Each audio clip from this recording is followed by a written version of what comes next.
Hey, welcome to the Toadstead. Just wanted to give you a quick look. Some people were asking about our garden this year. Well, we didn't do much simply because we knew we were not going to be around a whole lot. There's been a lot of travel this summer, which is part of the reason we haven't put out a lot of videos. And but because we like to can here, we did plant our two absolute favorite things to can. And see if we can show. You can see the difference. Pretty much from here over is the Asian long beans, and from here over are the Boston cucumbers. So let's start with the Asian long beans. These were introduced to me by Gravy111, a real good friend of ours. And look at these things. Huge and tasty. We really like these for a couple of reasons. First and foremost, you can just graze these right off of the plant. Love them for that reason. Get a little hungry, come out here, snap one off, and just eat the whole thing. Like, just chew it up. And when you have teenagers especially, it's nice to have a plant around that they can just graze off of and they stay out of the refrigerator. Now, they are a climbing plant, as you can tell. The other thing we like about them is these can up beautiful. You cut them to the length of the depth of whatever jar. We usually can them in pints. And then just can them up like any other bean. And they do real well for that.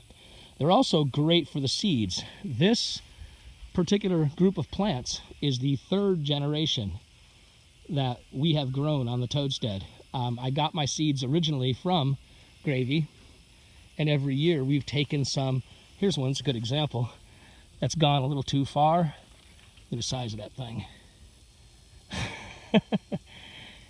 As they get this big, they're not as tasty, but we'll take something like this off and we'll dry the seeds out and keep them to grow next year. And we got a couple of them down there. So we want to make sure we have plenty of seeds. The bees, of course, love them. These plants will continue to grow and produce until the frost kills them. In fact, I don't know if you can see it, but there's some other bees enjoying themselves.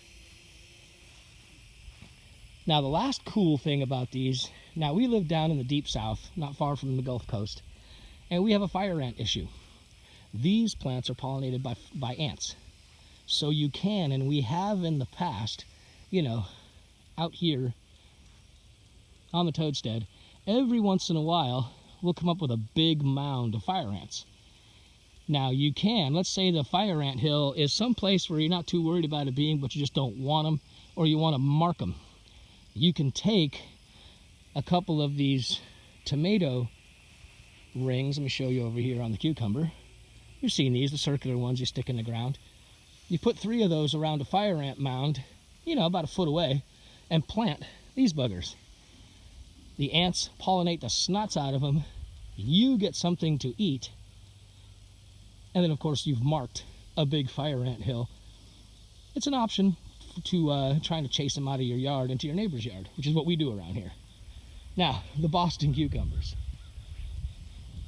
I like these because one of the biggest things I like to make is sweet gherkins pickles. There's just a thing about having those next to my sandwich when I'm eating. Love them. And here's a little one here. A couple of them, just about ready to pick. Now, if they go a little too far, like we forget, or it's hiding, let's see if I can find one. Oh, look at that. Look at the size of that bugger down there. That's a little too big for a pickle. But the pigs will just munch the tar out of them, or a little bit over there. She eats them like apples.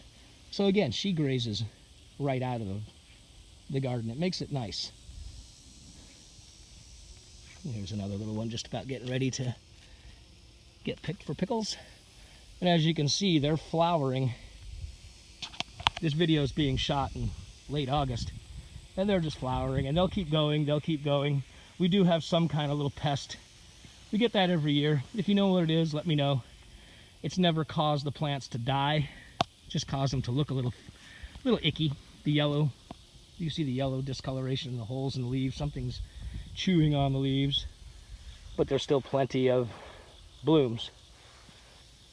So this is all we did we just, again, this has been a very busy summer.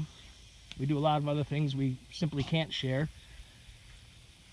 But this is our fall garden. And hopefully, with any luck, we will get, I don't know, 20 or 30 pints of each out of this, plus grazing, plus whatever's left over to feed the pigs. But there's two things you can think about if you want some interesting stuff in your garden. Thanks for coming along. Fair winds. We'll see you next time around.